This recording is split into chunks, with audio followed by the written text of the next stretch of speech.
نحمده ونصلي على رسوله الكريم أما بعد فأعوذ بالله من الشيطان الرجيم بسم الله الرحمن الرحيم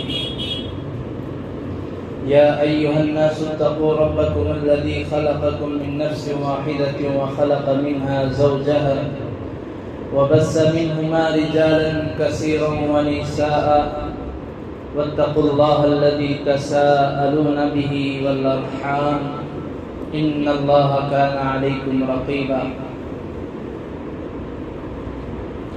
اے لوگوں ڈرو اپنے اس پروردگار سے جس نے تمہیں ایک جان سے پیدا کیا اور اسی ایک جان سے ان کی بیوی کو پیدا کیا اور پھر ان دونوں سے بہت سارے مرد اور عورتوں کو پھیلایا۔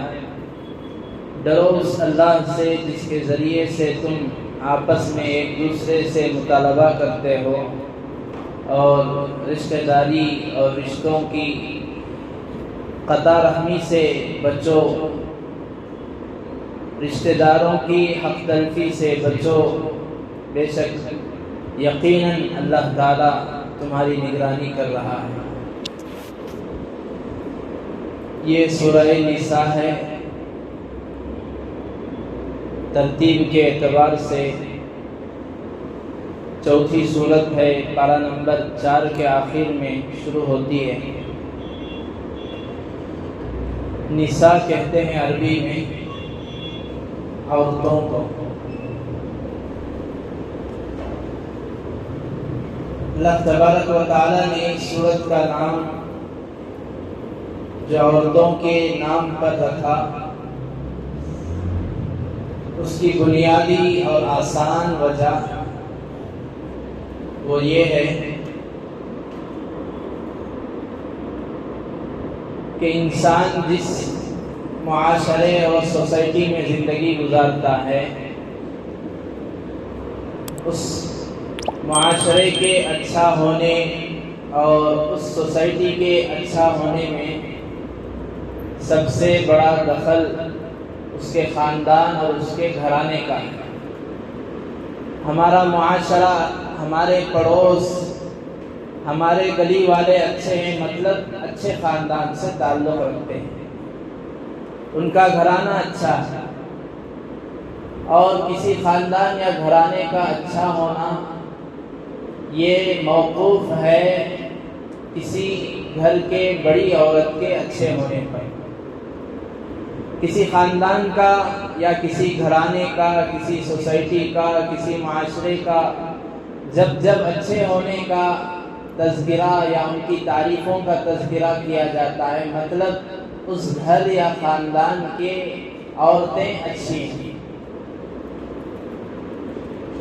اس لیے کہ جب عورت اچھی کا مطلب دیندار ہے، متقی ہے، پرہیزگار ہے، بچوں کے حقوق کو سمجھتی ہے، شوہر کے حقوق کو سمجھتی ہے، اگر شوہر کے والدین ساتھ میں رہتے ہیں تو بدل اور بخوشی ان کی اطاعت اور خدمت کرتی ہے، یہ مطلب ہے اچھا ہونا۔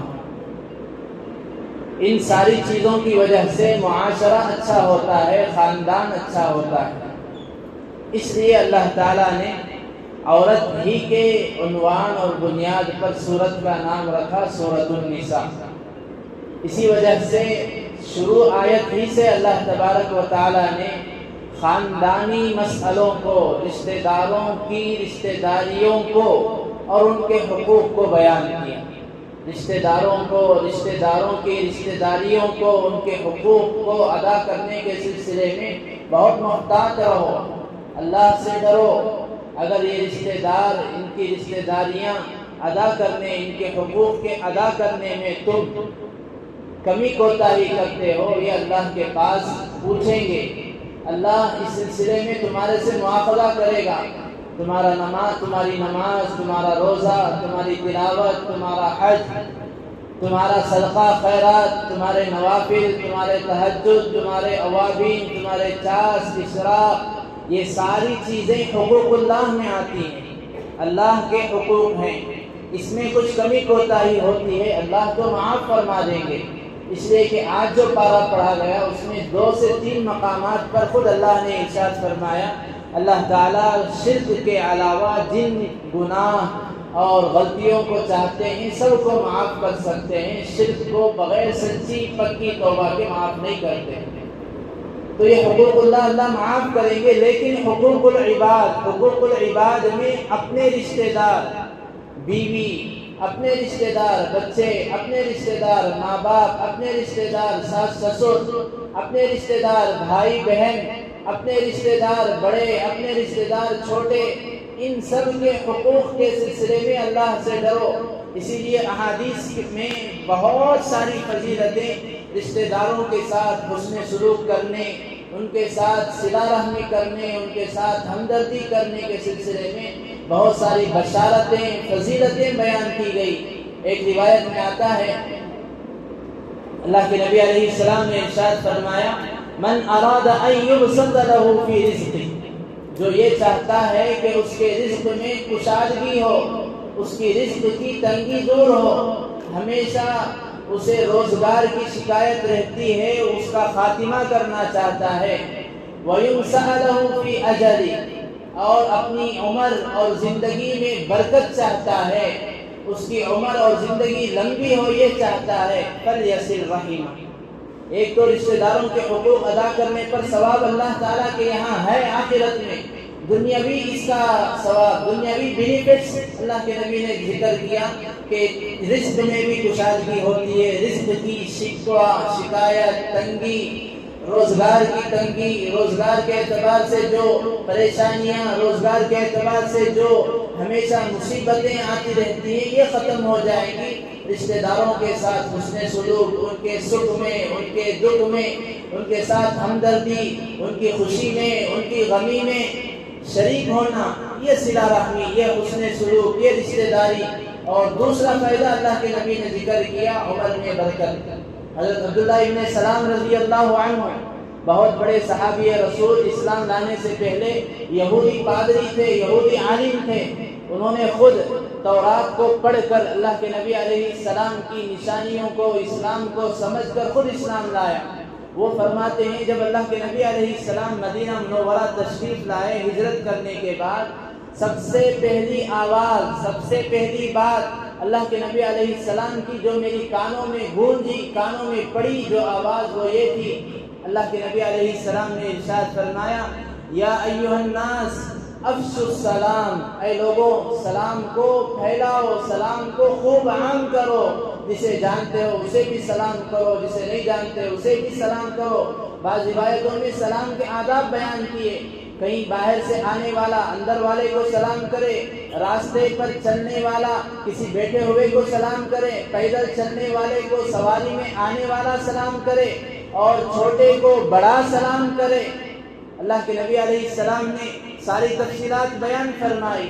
آپ نے دوسری بات فرمائی اطعموا الطعام، لوگوں کو کھانا کھلاؤ، ان کی ضرورتوں میں کام آؤ، وصلوا الارحام، رشتہ داروں کی رشتہ داریوں کو ادا کرو، ان کے حقوق کو سمجھو، ان کے حقوق کو پورا کرنے کی کوشش کرو، وصلوا باللیل والناس ینام، اور جب رات میں لوگ سو رہے ہوں اس وقت تنہائی میں اللہ کے سامنے کھڑے ہو کر نماز پڑھو۔ یہ کام، یہ 4 کام کرو گے، سلام کو عام کرو گے، لوگوں کو ان کی ضرورتوں میں کام آؤ گے، کھانا کھلاؤ گے، اور صلہ رحمی کرو گے، رشتہ داروں کے حقوق کو ادا کرو گے، ان کے ساتھ حسن معاشرت کرو گے، اور جب رات میں لوگ سو جاتے ہیں اللہ کے سامنے کھڑے ہو کر رو گے، گڑ گڑاؤ گے، اللہ سے لو لگاؤ گے۔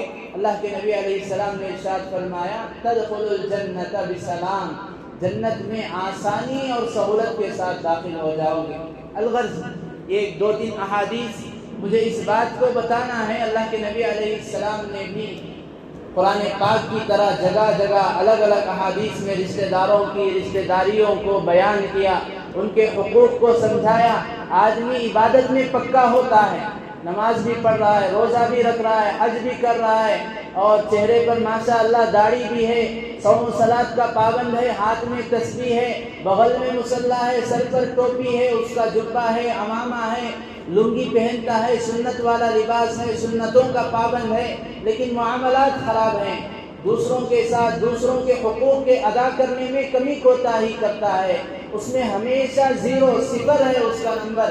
اللہ کے نبی علیہ السلام نے ارشاد فرمایا یہ ساری چیزیں برباد ہو جائیں گی، ضائع ہو جائیں گی کل اللہ کے یہاں جب پوچھ ہوگی۔ پھر آگے اللہ تبارک و تعالیٰ نے عورتوں کے حقوق کے اعتبار سے بہت سارے مسائل بیان کیے، ان میں ایک مسئلہ عورتوں کی میراث کا بیان کیا۔ زمانہ جاہلیت میں اسلام کے آنے سے پہلے عورتوں کے بہت سارے اوپر ان کے ظلم کیا جاتا تھا۔ عورتوں کو ان کی ناپاکی میں جب ان کے ماہانہ ایام ہوتے ہیں کوئی ان سے بات نہیں کرتا، کوئی ان سے ملاقات نہیں کرتا، شوہر اس کو ایک کمرے میں بند کر دیتا، اس کے ہاتھ کے پکی ہوئی چیزوں کو نہیں کھایا جاتا تھا، عورت کو جو ہے معاشرے کا کم درجے والی مخلوق سمجھا جاتا تھا، بچی پیدا ہوتی اسے زندہ دفن کر دیا جاتا تھا۔ ایسے بہت سارے ظلموں میں ایک ظلم یہ ہوتا کہ جب عورت کا شوہر مر گیا، اس کا باپ مر گیا، بھائی مر گیا، تو اسے اس کے چھوڑے ہوئے مال میں سے کچھ نہیں دیا جاتا۔ بھائی ہے وہ دبا لیتا، اس کا چچا ہے وہ دبا لیتا، عورت کا بیٹا ہے وہ دبا لیتا، عورت کو بالکل میراث میں وراثت میں حصہ ہی نہیں دیا جاتا تھا۔ اور یہی زمانے جاہلیت کی جہالت آج ہمارے اندر بھی ہے، امت مسلمہ میں بھی پائی جاتی ہے۔ ہمارے لوگوں میں بھی 2 طبقے ہیں، ایک تو وہ جماعت ہے جو بالکل جانتی ہی نہیں میراث کیا ہے، وراثت کیا ہے، یہ کون سے مسائل ہیں، وراثت کس کو کہتے ہیں، یہ بالکل جانتی ہی نہیں۔ اور بعض لوگ وہ ہیں جو جانتے ہیں عمل نہیں کرتے، ماشاءاللہ روزے کے پابند ہیں، تہجد کے پابند ہیں، ساری عبادتیں کرتے ہیں، لیکن جب اپنے گھر میں کسی کا انتقال ہو جائے اس کی وراثت صحیح طور پر تقسیم نہیں ہوتی۔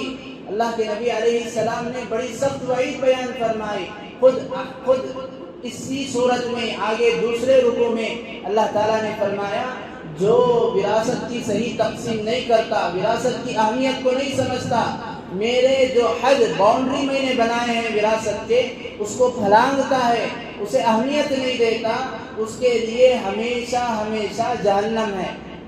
ہمیں تو کوئی یہ بڑی وعید نہیں نظر آتی، ہم سمجھیں کس اعتبار سے بڑی وعید ہے۔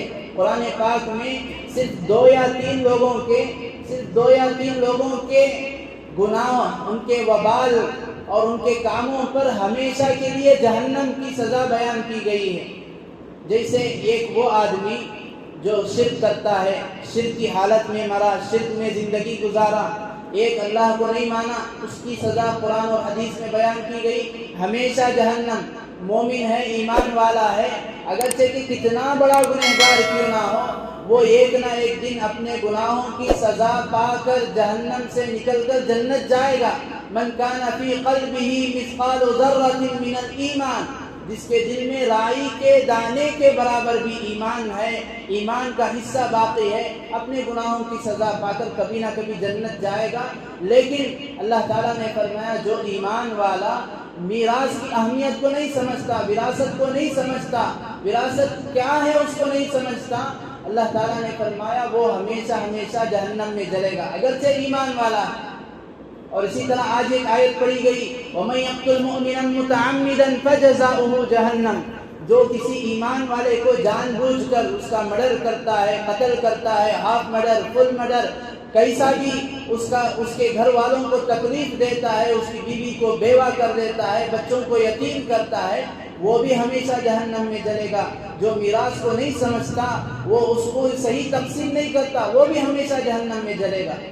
ہمارے یہاں مدارس میں مستقل یہ ایک فن ہے، میں آپ کو مختصر وقت میں میراث کیا ہے اس کو نہیں سمجھا سکتا، مستقل فن، اس پر کتابیں، سال بھر روزانہ 1 گھنٹہ اس کو پڑھایا جاتا ہے۔ میراث کیا ہے، اس کی اہمیت کیا ہے؟ اللہ کے نبی علیہ السلام نے فرمایا تعلموا الفرائض، میراث کو سمجھو، سیکھو، فإنها نصف العلم، یہ آدھا علم ہے، ہاف نالج۔ روزہ، زکوٰۃ، حج، پھر سحری، افطاری، ہمارے حج، ہمارے عمرے، استنجا کے طریقے مسائل، وضو کے مسائل، غسل کے مسائل، احترام کے مسائل، یہ ساری چیزیں ایک درجہ ایک جگہ پر، اس کے مقابلے میں صرف میراث اور اس کے مسائل، یہ آدھا علم اللہ کے نبی علیہ السلام نے بیان فرمایا۔ اور آگے ارشاد فرمایا میری امت میں سے قیامت کے قریب جو علم اٹھا لیا جاتا ہے ان میں سے سب سے پہلے وہ میراث کا علم ہوگا۔ میراث کا علم کیا ہے؟ مختصر 2-3 باتیں عرض کر کے تاکہ ہمارے ذہن میں رہیں، کوئی بات تو ہم نہیں سمجھ سکیں گے، اس کے لیے ہمارے ہاں سال بھر نصاب ایک سلیبس بنایا گیا ہے۔ علماء فرماتے ہیں جب کسی کا انتقال ہوتا ہے تو جتنا بھی اس نے مال چھوڑا ہے، کم سے لے کر زیادہ مال، اس کے مال سے 4 حقوق عائد ہوتے ہیں، 4 طرح کی ذمہ داریاں اس کے مال سے متعلق ہو کر آتی ہیں۔ ہم آج اس کو سمجھ کر اٹھیں، موٹے موٹے مسائل اس کو سمجھیں گے۔ علماء فرماتے ہیں جب میراث صحیح تقسیم ہوگی، چونکہ یہ صورت ہماری معاشرت سوسائٹی کے متعلق نازل ہوئی، اور ہمارے سوسائٹی میں آج مال کے اعتبار سے جتنی بھی خرابیاں ہیں، چوری ہے، ڈکیت ہے، ایک دوسرے کا مال چھیننا ہے، طرح طرح کے مالی اعتبار سے جو خرابیاں نظر آتی ہیں، ان سب کی بڑی بنیاد، بڑی وجہ میراث اور وراثت کی صحیح تقسیم نہیں۔ لوگ ہر گھر میں کوئی نہ کوئی مرتا ہے، کوئی نہ کوئی اللہ کے پاس جاتا ہے، لیکن کسی کو معلوم ہی نہیں ہے کہ اب اس کے مرنے کے بعد کیا ہوتا ہے، مال کے اعتبار سے کیا ذمہ داریاں ہیں۔ علماء نے فرمایا 4 باتیں۔ پہلی، جب آدمی مرتا ہے، جب اس نے مال چھوڑا ہے، اسی کے مال سے اس کے کفن دفن کا نظام کرنا، اس کے کفن کا، اس کے دفن کا، یہ سارا نظام کرنا۔ اب آئے ہوئے مہمانوں کو دعوت یہ اس کے مال میں سے نہیں کریں گے، ہاں البتہ باپ مر گیا، بیٹے نے اپنے مال میں سے اس کے کفن کا، دفن کا، نہلانے والے کا، قبر کھودنے کا سارا خرچ اٹھا لیا، یہ اس کا ثواب ہے، یہ اللہ تعالیٰ اس کا ثواب دے دے گا۔ لیکن شریعت نے یہ کہا کہ آدمی اس حالت میں مرے بھی تو وہ کفن دفن خود اس کے اپنے خرچے سے ہو۔ اسی لیے اللہ کے نبی علیہ السلام سے ایک حدیث مروی ہے، حضرت سعد ابن ابی وقاص، بہت بڑے صحابی، جب ان کی وفات کا وقت قریب آیا، اللہ کے نبی علیہ السلام سے ملاقات ہوئی، آپ سے کہا یا رسول اللہ میرے پاس مال بہت ہے، میری ایک بیٹی ہے، اب یہ کتنا لے گی؟ اس لیے میں یہ چاہتا ہوں کہ سارا مال میں وصیت کر دوں، یعنی مسجد کے لیے، دین کے لیے، اللہ کے راستے کے لیے۔ اللہ کے نبی علیہ السلام نے فرمایا نہیں، پورا مال تم وقف نہیں کر سکتے اللہ کے دین کے لیے۔ پوچھا یا رسول اللہ آدھا مال دے دوں؟ کہا نہیں، ابھی بھی نہیں کر سکتے۔ پوچھا یا رسول اللہ مال کا 1/3 حصہ، 1/3 ایک حصہ دے دوں؟ اللہ کے نبی نے فرمایا ہاں اب دے سکتے ہو، لیکن یہ بھی بہت ہے، یہ بھی بہت زیادہ ہے۔ اس لیے پھر آگے اللہ کے نبی نے ارشاد فرمایا تم اپنے بچوں کو کچھ مال دے کر مرو، تمہاری موت اس حال میں آئے کہ کچھ نہ کچھ چھوڑ کر مرو۔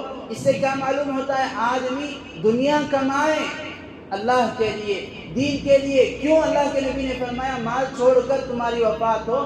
تاکہ تمہارے بچے، تمہارے بعد دوسروں کے سامنے ہاتھ نہ پھیلائیں، محتاج بن کر، فقیر بن کر، ذلیل مسکین بن کر دوسروں کے سامنے زندگی نہ گزاریں۔ بہرحال علماء فرماتے ہیں پہلا حق اور ذمہ داری یہ ہے جب آدمی کا انتقال ہو، اس کے اپنے پیسے ہیں تو اسی سے کفن دفن کا نظام، تجہیز و تکفین کا نظام کیا جائے۔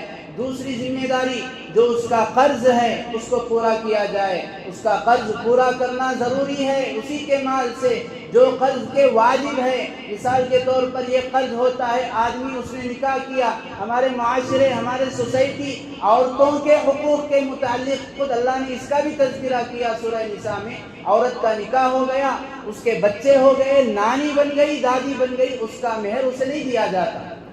ہوتا کیا ہے جب اس کے شوہر کا انتقال ہوا، معلوم ہوا کہ اس نے مہر ادا نہیں کیا تھا، خاندان کے، گھر کے بڑے افراد اس عورت کو لے کر آتے ہیں، کہتے ہیں کہ ماں اس کا تیرا جو مہر تھا تو معاف کر دے۔ اس کے سر پر سوار ہیں، اب بیچاری ڈرتی کیا نہ کرتی، جا کر مردے کے کان میں کہہ دیا معاف ہے، معاف ہے، معاف ہے، میں اپنا مہر معاف کرتی ہوں۔ یہ کھلواڑ بنا لیا ہے دین کو۔ علماء فرماتے ہیں یہ معاف نہیں ہوگا۔ میت جو مرا ہے، مردہ جو مرا ہے شوہر، پہلے اس کے مال سے اس کے کفن دفن کا نظام کریں گے، پھر عورت کا مہر نہیں دیا تھا نکاح کے وقت، اب دینا پڑے گا، یہ بھی ایک قرض اس کے سر پر ہے۔ اس طرح جو بھی اس کے قرض ہیں اس کے وارثین اس کو ادا کریں گے۔ اور تیسرا حق جو بھی آدمی مرتا ہے اس کے مال سے متعلق وہ یہ ہے کہ جو اس نے وصیت کی ہے، مثلا فلاں مدرسے کے لیے، مسجد کے لیے، فلاں بیوہ کے لیے، اللہ کے راستے کے لیے، یہ اس کی وصیت مال کے تیسرے حصے میں ہوگی۔ ایسی وصیت کر دیا کہ وہ جو ہے 10 لاکھ کا مالک تھا، مر رہا ہے، بچوں سے ناراض تھا اور یہ کہہ دیا 10 لاکھ مدرسے کے لیے، 10 لاکھ مسجد کے لیے، نہیں، 10 لاکھ میں سے ایک حصہ 3 لاکھ چلر یہ صرف مدرسے کو، مسجد کو دیا جائے گا، اگرچہ کہ بچے اس کے نافرمان تھے۔ شریعت نے یہاں تک اہتمام کیا، یہاں تک اس کا خیال رکھا۔ پھر چوتھا نمبر آتا ہے وراثت کی تقسیم۔ اس کے مال سے اس کی تجہیز و تکفین ہو گئی، اس کے مال سے اس کا قرض ادا ہو گیا، اس کے مال سے جو اس نے وصیت کی تھی وہ ادا ہو گیا۔ اب جتنا مال بچتا ہے وہ وارثوں میں تقسیم ہوگا۔ بیٹا ہے تو کتنا، قرآن نے بیان کیا، بیٹی ہے تو کتنا، باپ کے لیے کتنا، بیوی کے لیے کتنا، بھائی کے لیے کتنا، پوتوں کے لیے کب ملتا ہے۔ اسی لیے علماء فرماتے ہیں میراث اتنا اہم مسئلہ ہے، اتنا باریک مسئلہ ہے، روزہ، نماز، زکوٰۃ، حج، یہ سارے مسائل اللہ تعالیٰ نے اللہ کے نبی پر چھوڑ دیے۔ اللہ کے نبی علیہ السلام سے کہا نماز پڑھو، آپ نے پڑھ کر دکھایا صحابہ کو، اس طریقے پر پڑھو جیسے میں پڑھتا ہوں۔ قرآن میں نماز کا رکوع، نماز کا سجدہ کس طرح کرنا چاہیے یہ آپ کو نہیں ملے گا، لیکن میراث کے مسائل اللہ تعالیٰ نے الف سے لے کر یا تک، اے ٹو زیڈ، کسے کتنا ملتا ہے بالکل صاف صاف کھول کر بیان کر دیا، اور وہ بھی صرف 3 آیتوں میں۔ 3 آیتوں میں، 2 آیتیں سورت کے شروع میں اور ایک آخر آیت سورت کے آخر میں آ رہی ہے۔ ان 3 آیتوں میں جب آدمی مرتا ہے تو اس کے وارث کون کہلاتے ہیں اور کسے کتنا ملتا ہے، خود اللہ نے پورا بیان کر دیا، کوئی گنجائش ہی نہیں چھوڑی۔ اسی سے آپ اور ہم سمجھ سکتے ہیں کتنا اہم مسئلہ ہے، کتنا اہم معاملہ ہے۔ ایک معاشرت، ایک سوسائٹی، ایک خاندان کے حقوق کے ادائیگی کے متعلق اللہ تعالیٰ نے کتنی اہمیت دلائی ہے۔ اللہ تعالیٰ سے دعا ہے سمجھنے، سیکھنے اور دوسروں تک پہنچانے اور اسے اپنی عملی زندگی میں لانے کی توفیق نصیب فرمائے۔ 2 سوال ہیں، ایک سوال کا جواب بتا کر اپنی بات کو ختم کرتا ہوں۔ روزے کی حالت میں غسل کرنا کیسا ہے؟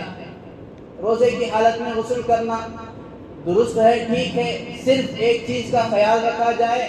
عام طور پر آدمی ناپاکی کا غسل کرتا ہے، کوئی بالغ تھا احتلام ہو گیا، شادی شدہ تھا جنابت کا غسل کرتا ہے، بیوی سے ملنے کے بعد صبح جو غسل کرتا ہے وہ اس میں کلی کرنا اور ناک میں پانی لینا یہ واجب ہے۔ عام غسل کرتے ہیں، جمعہ کا غسل اس میں سنت ہے، ناپاکی کا غسل اس میں کلی کرنا، ناک میں پانی لینا، غرغرہ کرنا جسے کہتے ہیں، یہ واجب کا درجہ رکھتا ہے۔ روزے میں آدمی کلی تو کرے گا، غرغرہ نہیں کرے گا، ناک میں پانی لے گا، صرف اوپر کی ہڈی تک، اندر تک نہیں لے گا۔ ایسا غسل کرتا ہے جو ناپاکی والا ہے اور روزے سے نہیں ہے، تو اس وقت اندر کی ہڈی کا بھیگنا ضروری ہے ناپاکی والے غسل میں۔